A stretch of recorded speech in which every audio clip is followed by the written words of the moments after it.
Hey there, fellow classic comic collectors. As always, I'm Scott Harris King, and a few seconds late coming in there. As always, I've been having more and more technical difficulties.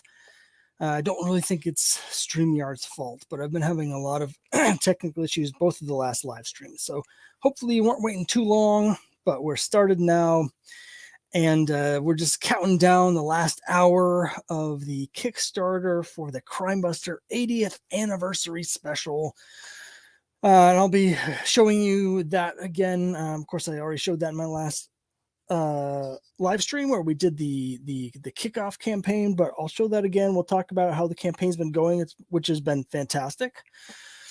And then I'll be taking your questions, answering any questions you might have. Of course, right now there's not anyone actually watching. So right now there are no questions. But if you're watching this on replay, welcome.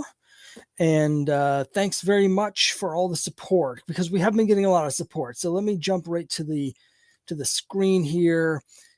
Here is the Crimebuster 80th anniversary special, 100 pages of adventure. And as you can see here, we're at $2,208 with 75 backers with just under an hour to go.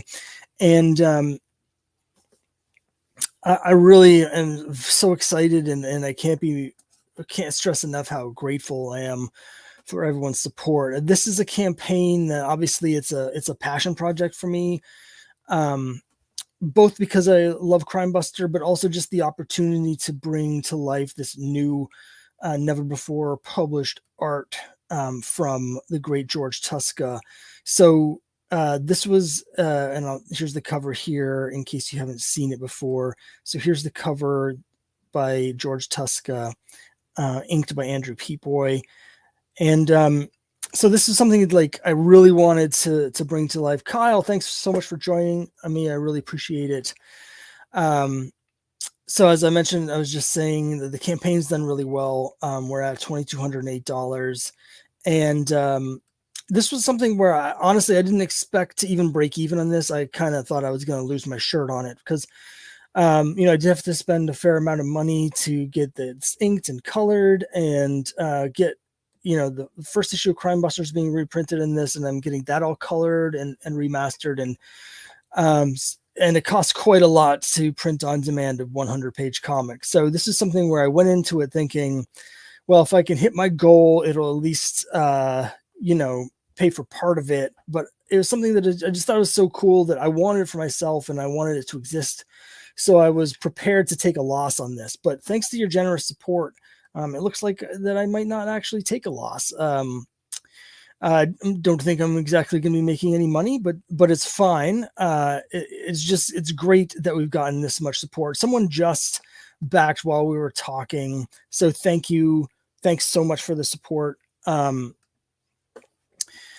This is something I'm just really excited about it, and honestly, like 76 backers is way more than I thought. I thought I might get 40. That was.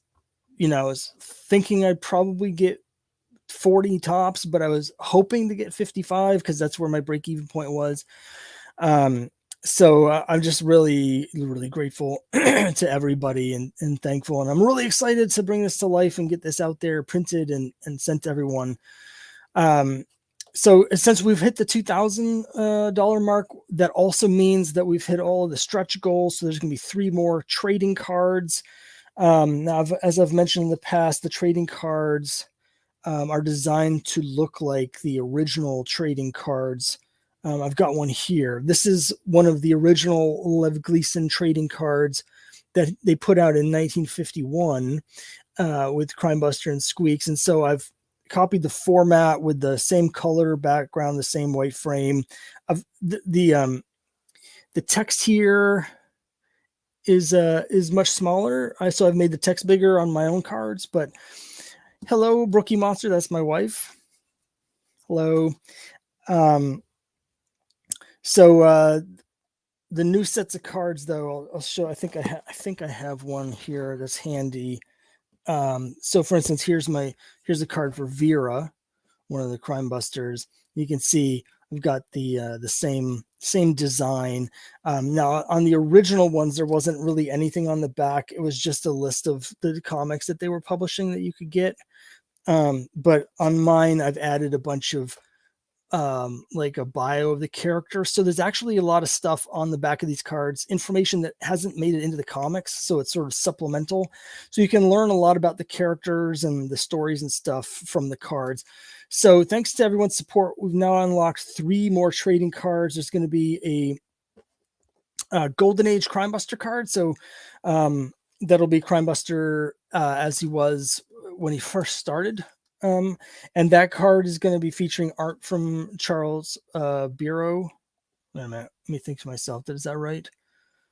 I just said that, and no, I'm already forgetting. I'll show it later. There's going to be a Crimebuster card. There's going to be an Iron Jaw card, and that one has Iron Jaw from the cover of Boy Comics 11, and then the third card is a Boy Comics number 3, and so that's going to have the cover of Crimebuster's first appearance on it. So I love these trading cards. At some point down the road, I want to put out like a binder with the Crimebuster on it to collect all of these trading cards in. But for now, everyone who selects a physical reward will be getting all 3 of those trading cards in addition to the comics. And since we've hit the stretch goals, that also means that everyone will be getting an enhanced version of the PDF. So this is a 100-page giant already, but there was still several stories that I wanted to include. I just didn't have enough room. So the digital PDF version will have those stories as well. So that's going to add another 41 pages of Golden Age comics to that PDF. So everybody will be getting that. We're just going to add that. So yeah, we've hit all the stretch goals, and it's just really, again, really, really exciting. Let me see if I can call up here the cards I was just talking about so I can show you. It's probably better to show you the cards rather than just talk about them.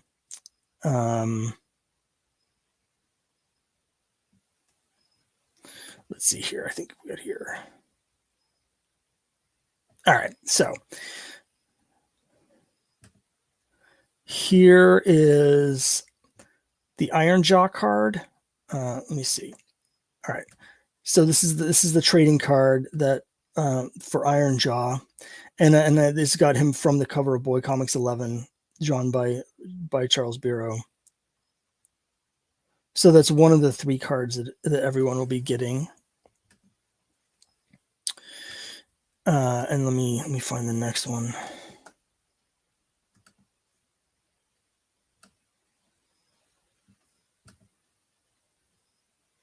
Oh yes, here's what I forgot. I knew I had that wrong. Okay, so here's the second stretch goal. This is something I've been meaning to draw for a while. So this is a Crimebuster card, and this is an homage to the art of Mel Ramos. He did this Crimebuster painting in the early 60s. And he did a whole series of them. He redid it again in the 90s. And this is probably the most famous Crimebuster picture in the world because it was used as the cover for Rage Against the Machine's Evil Empire album cover. So I drew this as an homage to the Mel Ramos version that everyone's familiar with. So that's the Crimebuster card that everyone will be getting. I'm also going to use this as a cover later. I think issue 6 will have this as one of the variant covers because I've been meaning to do that for quite a while. And then let me just call up the third trading card everyone will be getting. And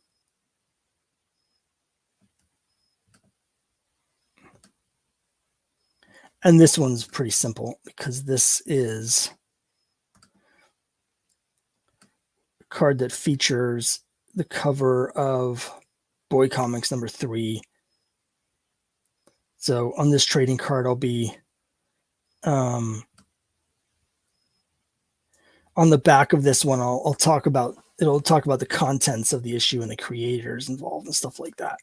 So those are the 3 trading cards that we'll be putting out. Every every comic that I put out, I'm going to have more trading cards. So eventually we're going to have quite a few. This brings me up to, I think, like 15 trading cards so far, but there's going to be more as we keep putting out more and more comics. So I know there's some other people that really like these trading cards as well. It's just fun. You know, back in the day, you know, when I was a kid, I used to collect trading cards as well as comics. So it's a bit of a throwback for me.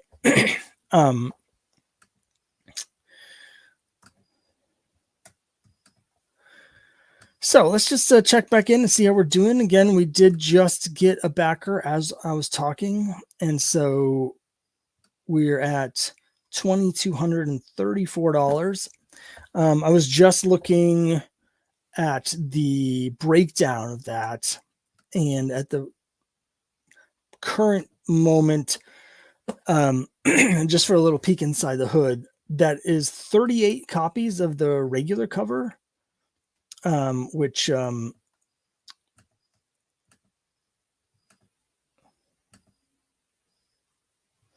38 copies of the regular cover, and then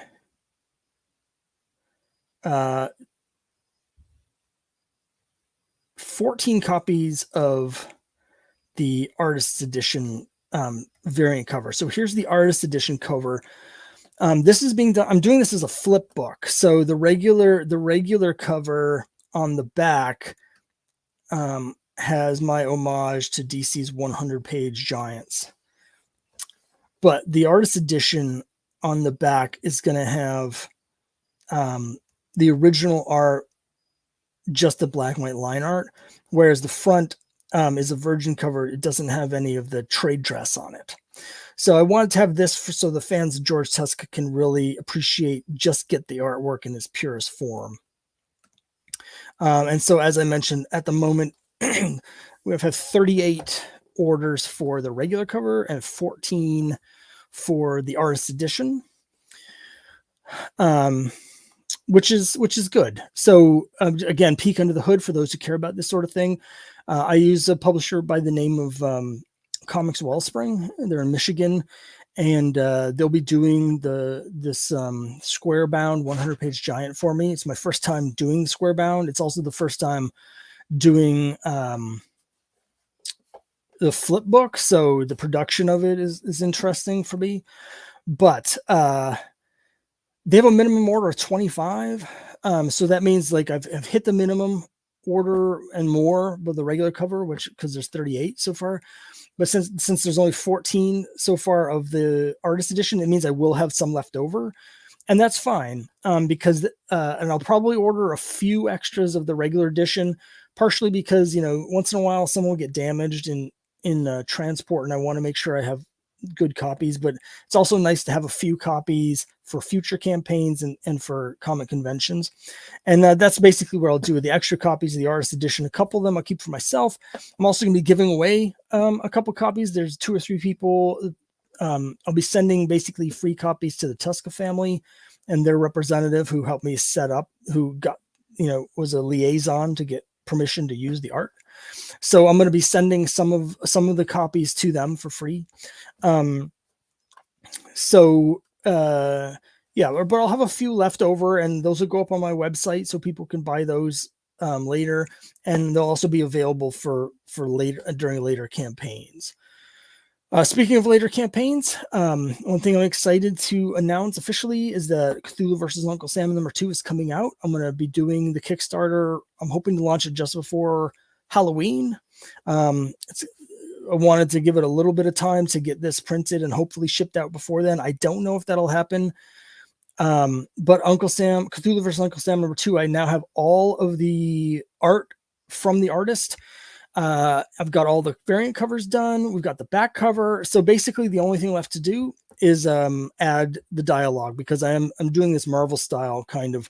So I haven't actually scripted any of it. Now that I have the art, I can go in and I can script over the art, and that won't take me too long to do. So that'll be really, really exciting. You know, it's been over a year since the first issue came out. I've really been wanting to get this out. I know a lot of people have been wanting it. So I'll have more announcements about that. Once I have the pre-launch page set up for Cthulhu versus Uncle Stan #2, I'll send that link out to everybody. But that'll be the end of next month. So it'll probably be, I'm hoping for the 27th. So about 6 weeks from now. Kyle, yeah, so I can keep one aside for next time we do a trade. I'm sorry again that I still haven't had any time to do any trading. I'm so swamped with stuff at the moment. But as soon as I'm able to, I really want to get back to doing some trading, and I'll keep one aside that I can include next time at trade to make sure you get a copy of that. So, I started to mention about the time frames. Let me go over now what's going to happen after the end of this Kickstarter, what it's going to look like going forward. And I'll be sending out an update probably tomorrow or later tonight even, to just sort of go over the time frame for all of the backers. But basically what the time frame is going to look like is, so the Kickstarter ends in about 45 minutes. Once it ends, it generally takes 2 weeks for Kickstarter to get me the money from the campaign. In this case, it'll probably be a little bit longer. They are sometimes taking longer anyway these days, but particularly because it's ending on a Friday night, because of the weekend, I wouldn't get it until the following Monday. So it's going to be about 17 days or 2.5 weeks before I get the funds from Kickstarter. During that time, my plan is to finish getting all the pages ready. So in this case, it's mostly done already. I'm remastering Crimebusters #1. So I have the colors. It's all been colored. There's a few hiccups with the coloring that I'm working on correcting. And I also discovered that with the other ones being colorized, I can basically take my inking on the issues and just overlay it right on the colored pages, and it's done. But with this first issue, I hadn't yet figured out how the inking worked. And so I inked it in this weird gray. And the gray inking that I did in the first issue doesn't work when I overlay it. So essentially what that means is that I'm having to re-ink all 34 pages of the first issue. So I'm a little bit behind, had some health issues. I actually got some tendonitis in my wrists and hands from working too much on stuff, and I had to take a break. But basically I'm mostly done with that process. So I think by the end of the week, by the end of next week, I'll have those done. And then after that, I'll be scanning all of the pages. Now, yes, all of the Golden Age stories that are going to be included in this are available to read online for free. You can go there, and I could just take those scans and print them as is.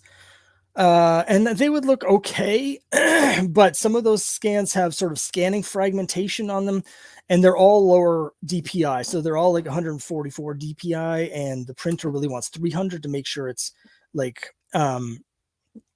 really as crisp as possible. So what I'm doing here is I'm actually personally scanning all of the stories that I'm reprinting for the Golden Age. Because I have a complete run of Boy Comics, I'm going to take my own personal copies. I'm going to scan them all at 300 DPI, and then I'm digitally remastering them. So some of them, they're a little bit faded, or rather a little bit browned. They have some browning because of age. And so I'm basically remastering that so that it'll sort of clean up some of that. And that process won't take too long. My scanner is a little on the fritz, but I think I can fix it easy enough. So when I finish re-inking all of the Crimebusters #1, I will be scanning in all the original stuff from the Golden Age. So it'll be the highest, not just the highest quality.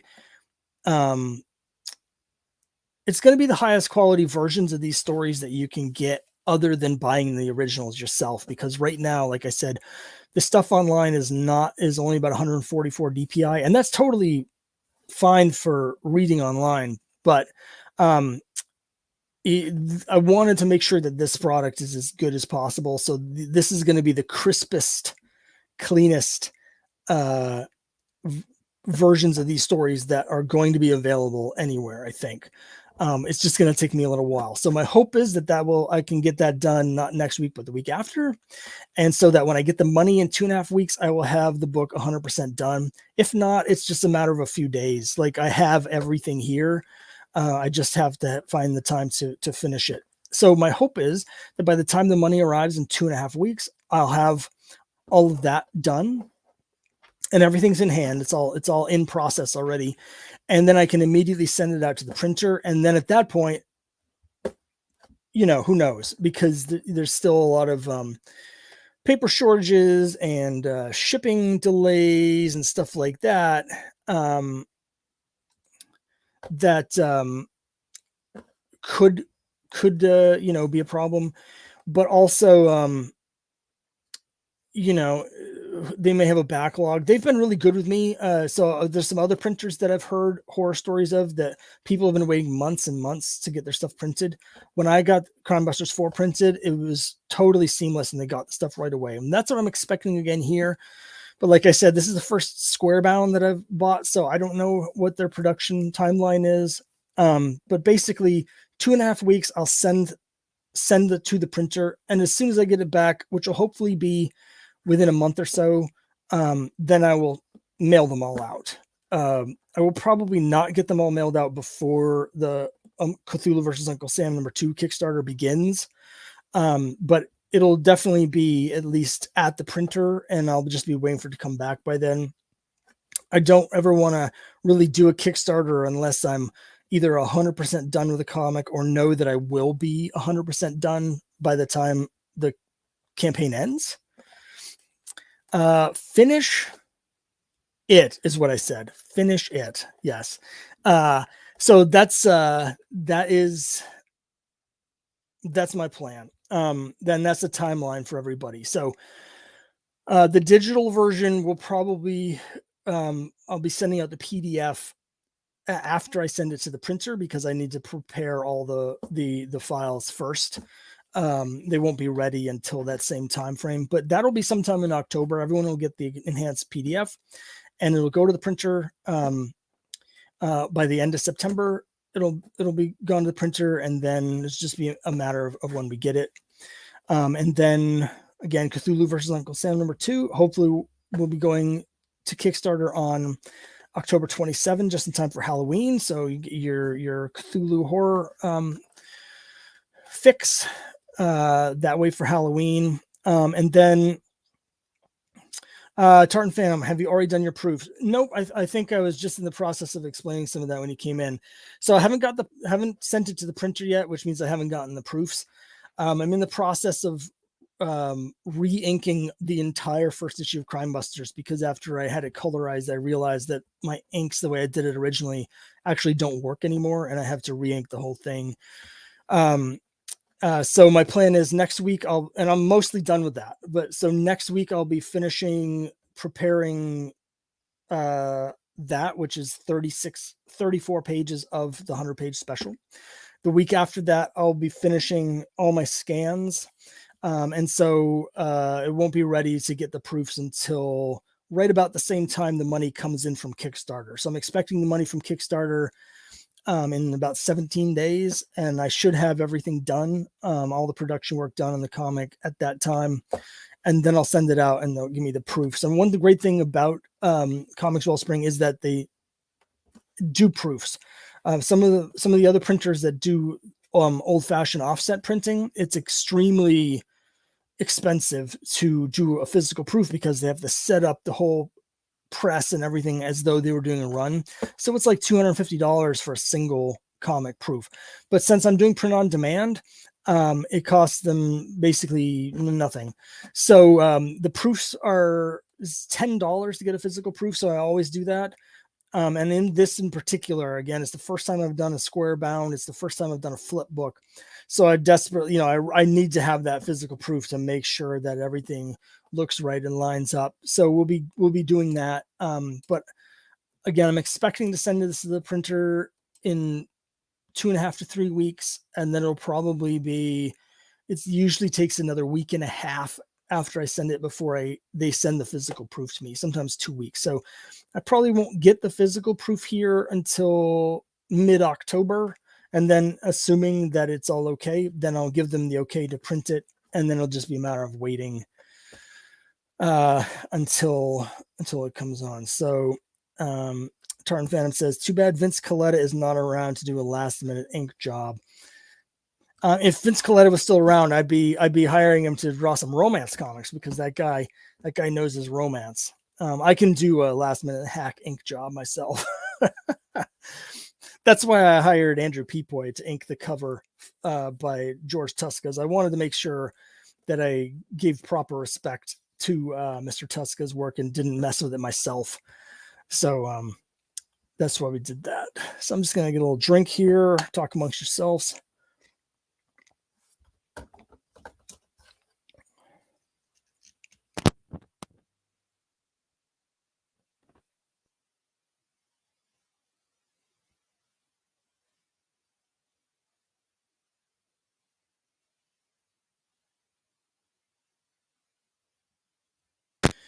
All right, so we've got, let's take a look.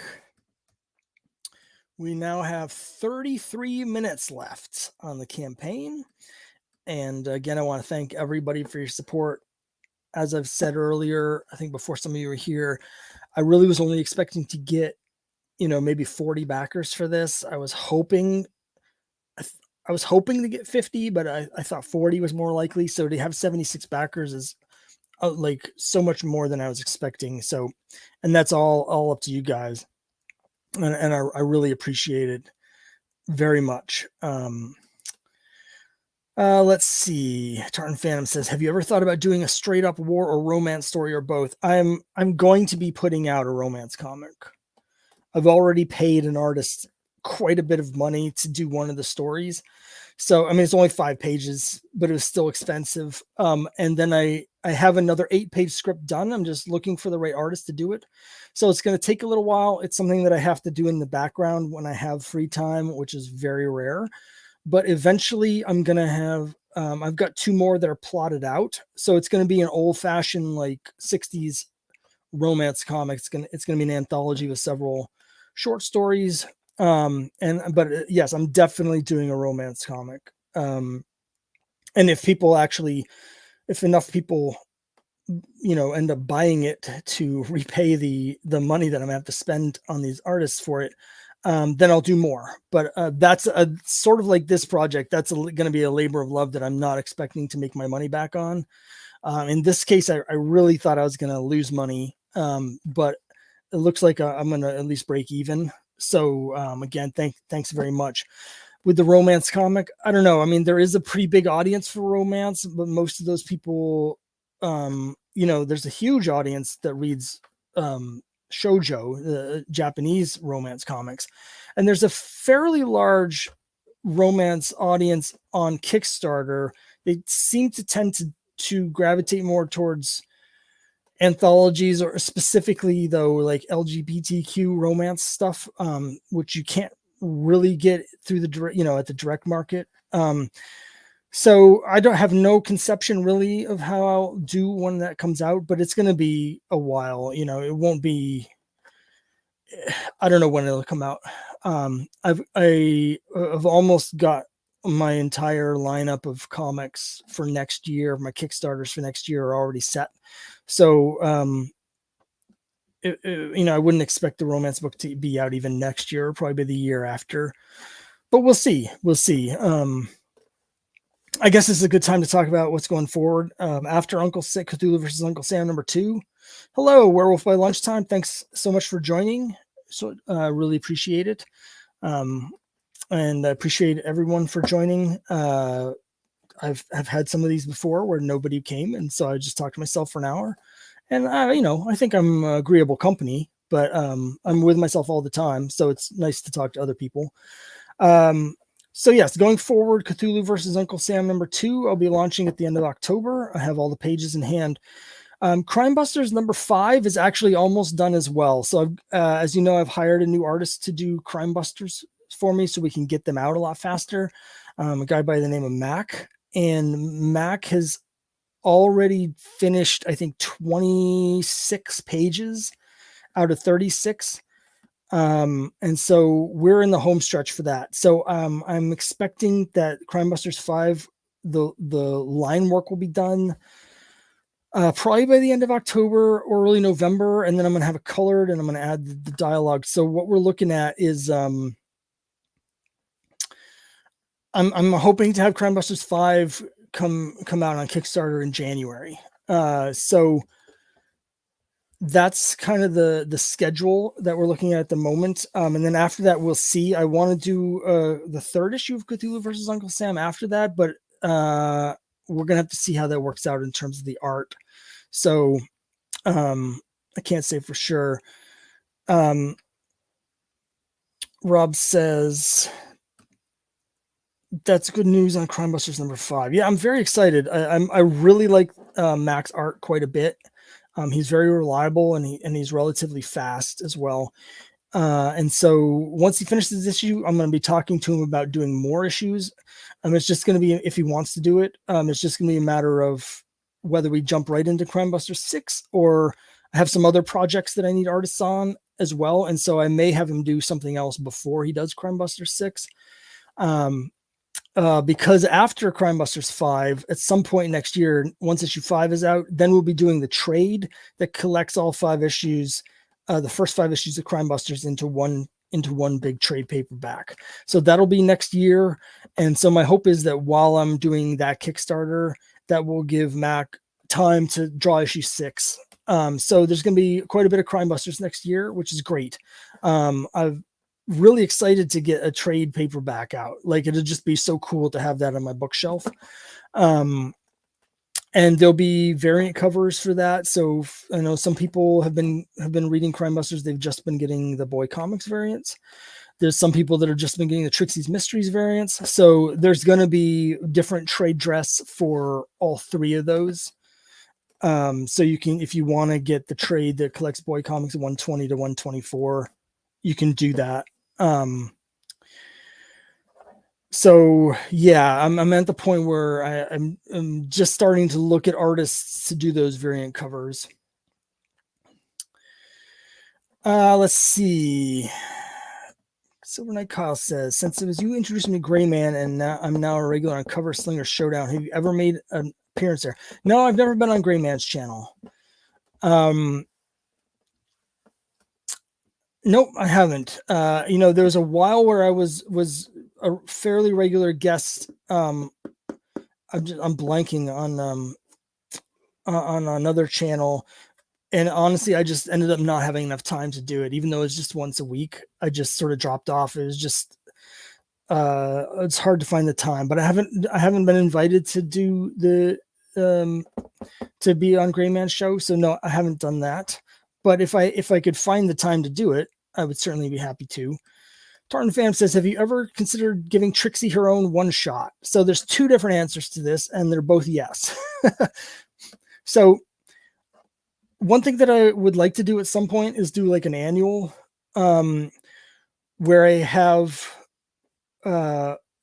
I show some of what Trixie, like a prequel, basically showing some of Trixie's adventures before Crimebusters number 1.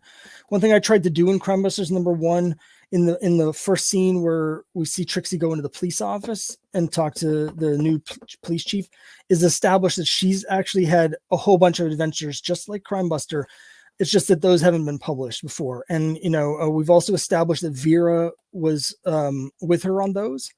So I would like to do something like a story showing sort of like to rewind several years and maybe show the 2 of them how they met and how like have Vera and Trixie doing some like classic like teen sleuth adventures when they're like 13 or so. So yes, I would like to do that. The other answer, Rob, is that I'm sort of working on a Trixie one shot right now. It's a little bit controversial in the comic world, but I'm really gotten into the AI generated artwork. And I really want to figure out, just experiment with it. So I have been experimenting with it with Midjourney specifically. And you can do some amazing things there, but I'm finding it's actually really hard to make comics if you have a specific vision. I've seen some people that have already put out comics with art that they made on Midjourney, but the things that it really struggles with are facial expressions and like action, like getting people to run and stuff. It really wants to show people in a portrait. So getting people to do things, getting people to have different facial expressions, and having a consistent character where someone looks the same from one panel to the next. So in other words, the things that it's really bad at are all the things you need in order to do a traditional comic book. So having said that, I'm working on a story, a Trixie solo story using Midjourney artwork, where I'm trying to utilize that, where she basically gets pulled into a sort of a nightmare and gets sucked into Cthulhu's nightmare realm and has to get her way out. And that sort of explains why both Trixie, the character, and the background sort of change from panel to panel, because it's a dreamscape that's shifting. And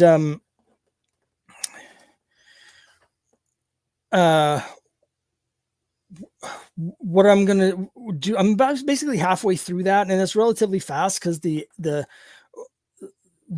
AI can generate an art for you in like 30 seconds, but I have to have it do like dozens and dozens of iterations before I find the panel that works. So I've got about 13 pages laid out, and I'm at the point where I need to get something specific for the story to move forward, and I haven't been able to get it to do what I need it to. So I kind of hit a bit of a roadblock, but at some point, if I can finish that, what I'm going to do is I'm actually going to give that out as a free PDF to everybody on the mailing list. And then if people like it, I might kickstart it later to have it printed up. But since there's no actual cost for me to create it, other than the $30 a month subscription to the AI, I thought I'd just give it out for free. So hopefully sometime next year or early, even later this year, I'll finish that, and everyone will have a free sort of Trixie solo story. It'll just be a little bit different. Let's see. Werewolf by Lunchtime asks, do your artists ink their own pencils? So the answer is yes. So Mac does, he does all things full ink, and he has a very sort of, he uses, it's very much like Alex Toth. A lot of heavy blacks and whites and a lot of contrast and a lot of design, which I love. That's the sort of the vibe I'm looking for. Jay Piscopo, who does Cthulhu versus Uncle Sam, who at least did the first 2 issues. He does all the arts, including the coloring. With Mac, I could have him color it. It is an option to pay him to color it as well, but I've decided not to. With Crimebusters, there's a specific sort of color scheme that I like to have. So I like to have a little more control over the coloring. But yes, both of them have done their own pencil inks. I mean, and then like the artist that I had that did this romance story that hasn't come out yet, she also did her own inking.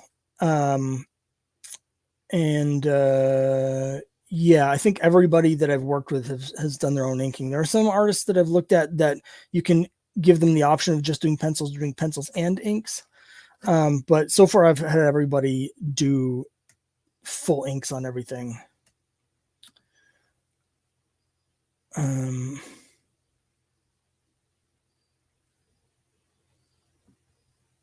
Let's see. Kyle said, how about some funny animal romance? Usagi's teen romance stories. That's going to be a hard pass. I'm not a huge fan of funny animals, although I will say we'll be seeing some more at some point down the road. There's going to be more Squeaks like solo stuff. But specifically, Squeaks is in Crimebusters number 5. And I've actually really, really liked having Squeaks around. He hasn't been in the last 4 issues simply because of the logistics. Because when Chuck went off to college, he did bring Squeaks with him in the first issue he's in college, which is Boy Comics 107. But then Squeaks disappeared, which makes sense because, let's face it, when you're at college, they're really not going to allow you to keep a pet monkey in your dorm room. So in issue 5, though, they're on a field trip to New York, and so Squeaks joins them for this adventure. And having Squeaks as part of the cast has actually been fantastic. I wasn't sure whether I was going to like having him around, but it's been really good. So I'm kind of like, it's kind of a bummer that he won't be around for the next couple issues when they go back to school. So I'm already thinking of ways to fix that. And there may be some changes that go on in as I'm plotting the next few issues. Basically, I'm thinking about having Chuck move out of the dorm because he's a junior in college now. Between issues 4 and 5, he turns 20 years old. He's a junior in college, so I think I might have him get like a place outside of like an off-campus residence, so Squeaks can join him. So because I do really like having Squeaks around. Werewolf by Lunchtime says, do you lose sleep thinking up new stories? Sometimes. Yeah, I mean, if I'm lying in bed thinking about a story, definitely keeps me up sometimes. Once in a while, you'll have that thought while you're in bed where you come up with a really good idea. And then you're kind of like, oh, crap. Am I going to remember this in the morning? Should I get up and write it down? That doesn't really happen to me that often. Usually when I come up with my good story ideas are more like when I go for a walk. I like to walk around the block, and that's a time where I tend to have ideas. And then I like to walk in the swimming pool. I go water walking. So I go to the pool and just walk back and forth in the shallow end and for about a half hour. And that's when I really spend my time thinking about the stories. And I'm always coming up with stuff while I'm in the swimming pool. And then I'm like, I've got to remember all these things that I just thought of while I'm in the pool because there's nowhere to write it down. So yeah, a lot of times I'll get out of the pool and I'll run into the changing room and get my phone out and quickly make notes. But yeah, once in a while, if I'm having thoughts, like it'll keep me up because there's a certain like creative part of your brain you get in that once you're in that creative zone, it's hard to focus on anything else, including just not focusing on anything, just relaxing and sleeping. So Tarn Phantom says, time for Chuck to get his own swinging bachelor pad. Yeah, I'm just trying to decide on the timing because I do really want to keep Squeaks around. And Squeaks will definitely be back in issue 9. The question is whether I'm going to have him in issue 6, 7, and 8. Because in issue 9, they go on summer break. And so Squeaks will be joining them. And then at the least, when they come back for their senior year, because Stu is also going to rejoin the cast full-time in issue 9. He'll be ready to come back to school for the next year. So I think what'll happen is there's going to be several issues where they're on summer break doing adventures. And then when they get back to school in issue 14, I think at that time I'll have Chuck and Stu get their own place outside of the dorm. And then that way Squeaks, I can keep Squeaks around. So at worst, Squeaks might be missing for issue 6, 7, and 8. But I think starting with issue 9, he'll be a regular in the cast going forward. Because he has actually added quite a bit that I wasn't expecting to the stories, because you can have him react to things. So if the character's having a serious conversation or a funny conversation, he can his like physical sort of and facial reactions can sort of reinforce things, or you can have him do a contrast. Like if there's something serious the characters are talking about and Squeaks is doing something funny in the background, it allows you to do like either reinforce what you're doing or do two different things at the same time in the same panel. So in a way that's very difficult to do with extra human characters, but since he's an animal, he can just sort of be more cartoony. So it's really been an eye-opening using Squeaks in issue 5. It's been really, really fun. It does mean more work. You have to think of more things. Like every panel, I have to think, what is Squeaks doing in this panel in addition to what the characters are doing? So it makes more work for me as a writer, but I think it's worth it. I think it's going to be cool. All right, we got 15 minutes left. We're still at 76 backers, $2,234. So that's very exciting. yeah. And again, thanks everyone for joining me here. Let's see, Werewolf it says by lunchtime says I'll have to wait for the trade because it's more economical for me living in Australia. Oh yeah, tell me all about it. I sympathize, and I almost ran into some major problems with Cthulhu versus Uncle Sam #1 last summer because at that time I had offered regular shipping to everywhere in the world, and then all of a sudden, like, they had closed down all the shipping to Australia, and so it was actually to send a single issue floppy to Australia was $68 shipping for quite a while. Luckily for me, the people in Australia that had backed that campaign ended up canceling their pledges.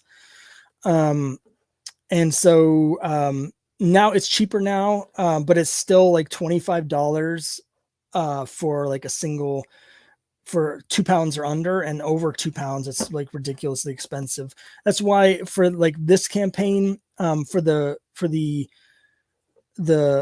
biggest reward level, which was,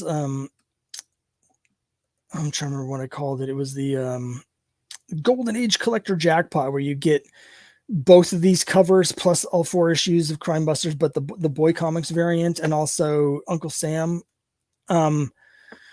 It's more than 2 pounds, so I didn't offer that to Australia because the shipping, there's no way for me to even know what it would be, but it would probably be like $40 or something. So I totally hear you. The trade for the first 5 issues of Crimebusters, again, I'm hoping to have it next summer, because I'll have issue 5 out in January, and then I'm going to put out another comic after that. And then after that, hopefully like next May, we'll be launching the Kickstarter for the trade. But at that point, it will be available to Australia and to everybody. I know there's quite a few people that are trade waiting on it for various reasons. So I'm looking forward to getting that out. I'm hoping to get out 2 more issues of Cthulhu versus Uncle Sam next year, and then also do a trade for all 4 issues of that, because I have it in my mind that it'll be a 4-issue sort of, and then done. But we'll see. I've got some complicated sort of backroom stuff I need to sort out with that series before I move forward, so I can't really say for sure. But Crimebusters, the trade will definitely be out next year, which I'm really excited about. Anyone have any other questions? We've got 12 minutes left, and then once this hits the 0 mark, we'll have a little party, and then I'm going to close off and run and use the bathroom.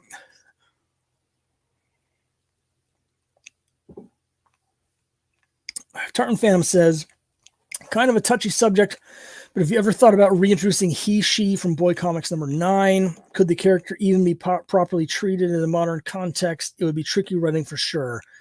So the answers are no, and no. So yes, he/she is a character that's, one of the most famous, arguably, Ironjaw is probably more famous, but of the characters that appear in Boy Comics, he/she is right up there as one of the most famous, right? Most infamous. And trying to think, I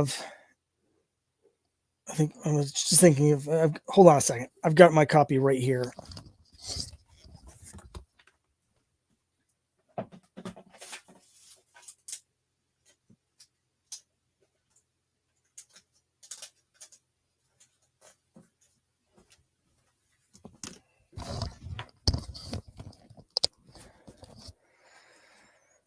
Okay, so here's my copy of Boy Comics #9. With the glare, you can't really see it, but there's he/she. Come on, where are you? There's he/she. For those who aren't familiar with he/she, it's a character that is split vertically right down the middle, and the left half of the body is a woman and the right half is a man. And it's sort of a cult favorite. Like, a lot of people, because it's so crazy, and the story is like crazy. But no, I wouldn't touch that one. That's the one I'm not going to touch. uh, you know, I don't really see any upside to even thinking about it, to be honest. I'm sure that there are other creators that would be happy to use he, she in some context, but I really don't think there's any way. I guess there's ways you could do it, but there's no story that I can immediately think of that I want to tell so badly that I would want to get into that. It's just stepping on a landmine when you could just walk around it. So no, you won't be seeing he, she, unless I come up with some story that I really have to tell. And I guess I could see, as most of you probably know, I've talked about this before, but like, it's very important. I think a story has to be about something, or else it's not really a story. It's just a series of events, right? And that's what I think. I think a lot of, when you read a comic or watch a show or a movie that falls flat, a lot of times it's because it's not really about anything. It's just about the action stuff. But so I could see if you had a story you wanted to tell that was about, transgender issues or something, where there's a way you could use he, she in that story, but I'm not going to do it. I don't have that story. That's not a story for me to tell, I don't think. So I'm going to leave that for other people. So yeah. How about a hockey death match between Chuck's college team and Team Cthulhu? That feels very like House of Secrets to me. I feel like there's multiple like hockey covers for some reason in Bronze Age DC horror. I don't hate the idea. I'd have to think about how to actually do that. There's quite a few hockey covers in boy comics as well. The last issue 119 is a hockey cover, and actually the hockey is the main part of the story in the last issue. And that's going to be actually bringing it all back around. Issue 119 is in the Crimebuster 80th anniversary special that I'm kickstarting here. That's one of the stories that I picked. So you'll get to read all about Chuck's intense hockey themed drama. So, I would like to do more with Chuck and all the characters at school. One thing that I had intended to do when I first started the series, but it's kind of gotten lost along the way, is make sure it keeps that sort of school feel, like these are students that are actually taking classes and stuff. And I haven't really had a chance to do that as much as I wanted. I mean, issue 3 takes place on campus, but we don't really see them doing much in the way of schoolwork or much drama in terms of like, they're failing a test or stuff like that. And that's stuff that again, on the edges, like issue 4, they're at the school dance. So you have sort of the flavor of it, but I want to get more stuff with them actually in school. And it's just turning out to be hard to do. But if I could figure out a way to get in more, there's going to be, I think issue 6 is going to start with a scene at the hockey with the hockey team. But if I could figure out a way to get more school stuff, then I would. Someone calls says Chuck at the birth of Wayne Gretzky. Wayne Gretzky, the second greatest hockey player of all time behind Bobby Orr.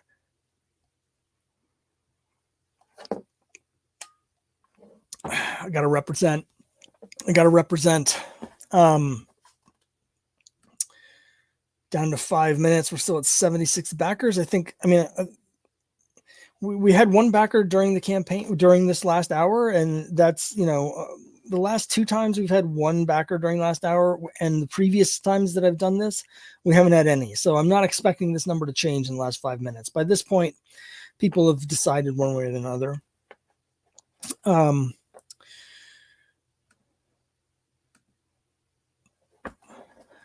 But I've talked a lot about what I'm planning on doing just with my line of comics. One of the reasons that I want to do 2 more issues of Cthulhu versus Uncle Sam next year between Crimebusters 5 and 6 is because Uncle Sam is going to be in Crimebusters number 6. So in Crimebusters number 6, there's going to be a mystery that involves them tracking down Uncle Sam, and we're going to see what Uncle Sam is doing, what's happened to him in the beginning of 1957, as opposed to when we're seeing him during World War II in Cthulhu versus Uncle Sam. So it's going to be 12 years later.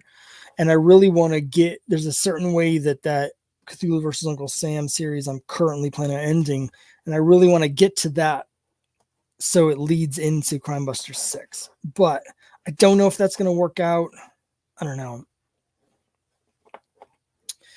So Renai is behind Gordie Howe, maybe, although Orr is the greatest defenseman. I mean, what can I say? I'm all about Bobby Orr. I grew up in Boston in the 70s. I was a little kid. I don't remember seeing Orr play, although I'm sure I did, because my dad was really into the Bruins. So I'm sure when I was a toddler, I saw him, or a baby. Yeah, everything here is growing up was all about Bobby Orr. Let's see. Tartan Phantom says, is there any mechanism to get your books promoted more in the Kickstarter suggestions? No, there's no mechanism that I can use to do that. So a slight bit of irony here. This is my 6th campaign that I've done, the 80th anniversary special, and it's all reprints. You know, obviously it's got the new cover by George Tuska, and I when we're reprinting the first issue of Crimebusters, it's colorized, so there's new material in that sense. But it's basically 100 pages of, you know, the Golden Age reprints and a new reprint of my first issue of Crimebusters. And this is the first of all of my projects that has gotten the Kickstarter Project We Love badge. And it kind of irritated me because I work so hard on making the other comics. It's not that I'm not working hard on this, but this is basically production work where I'm just, you know, that's creative work that I did on my previous 5 campaigns where I'm working so hard to make these comics, and none of them got the Project We Love. And then when I do a reprint package, they love that. So that was frustrating, but that Project We Love badge is really the only thing you can do. And I don't have any control over getting that. If the people at Kickstarter, whoever is doing that, gives your project the Project We Love badge, then it goes into the suggested feed more often and is more prominent. But otherwise, I mean, the other ways to do it is to get big. So there's sort of like a snowball effect. Like Kickstarter, they want to make money. And they make, the more money you make, the more money they make. So a lot of times the ones that they're really pushing are the ones that are already making a lot of money. So if there's a project that already has 400 backers, it's more likely to be promoted to get more backers than a project that only has 50. Because Kickstarter, you know, they're like, well, if we promote something that has 50 backers, we're still not going to get much money out of it. But if we promote something that's 400, maybe, you know, we're going to get more money. So basically it's a little bit of like the rich get richer. If you have a really big campaign already, they're more likely that you're going to be recommended to other people to make your campaign even bigger. So that's about it. So we're almost done here. I want to mention real quick. Now, this is still coming together. I can't promise anything. You know how much I've talked in the past about Miskatonic High, which is a series that has a lot of similarities to Crimebusters. It's a group of high school students that get involved in supernatural mysteries. They go to the Miskatonic High, and so there's a lot of, as the name suggests, a lot of Cthulhu elements. So it's set in the modern time, whereas mine's in the 50s, but there's a lot of similarities. So I always look at that series, and they're much more successful and popular than I am. And the artist Ryan Mendoza has done variant covers for both of my issues of Cthulhu versus Uncle Sam. So I'm working with them, and when Cthulhu versus Uncle Sam #2 comes out, it looks like we'll probably be doing a cross promotion with Miskatonic High #16, which will be live at the same time, where if you back both of those projects, there's going to be a special print featuring Cthulhu versus Uncle Sam and the Miskatonic High characters all together that Ryan Mendoza is going to be doing. And so that'll be a bonus if you back both of them. So I'm hoping that will help bring in people from the Miskatonic High side over to Cthulhu versus Uncle Sam, so they can get my stuff there. And so I'm looking forward to that. I don't have the art to share, but so I don't want to say anything about it. But I think what we're gonna do is gonna be something that you guys would really dig. Okay, as I'm talking, it just hit 0. It's official. Let me show you the page over here. And it's officially funded. I just missed that by like 3 seconds, because when I looked over to see if I should switch tabs, it was actually giving the confetti to celebrate that it ended. So it's over. 76 backers, $2,234. Thanks so much to everybody that supported this. It's like, again, I was not expecting nearly this much money or this many backers for this. So I'm really excited. Yeah, I mean, I haven't talked to Tartan Phantom says Miskatonic Crimebusters Amalgam Comics. I haven't talked to them about doing a crossover. I think it would make a lot of sense. It would be relatively easy to do given the supernatural nature of the series. I actually have some plots in mind, and I think it would be super fun. But frankly, I don't think that I'm at the level yet where we should do it. Like, I don't bring enough to the table with Crimebusters for that to make sense for them, and I don't even want to like suggest it really. I'm hoping at some point, my last issue Crimebusters had 91 backers. I do think I can get a bigger audience that we're slowly building, and especially with Mac coming on board, the faster that I can get these issues out, the more backers will get. That you get like a snowball momentum, right?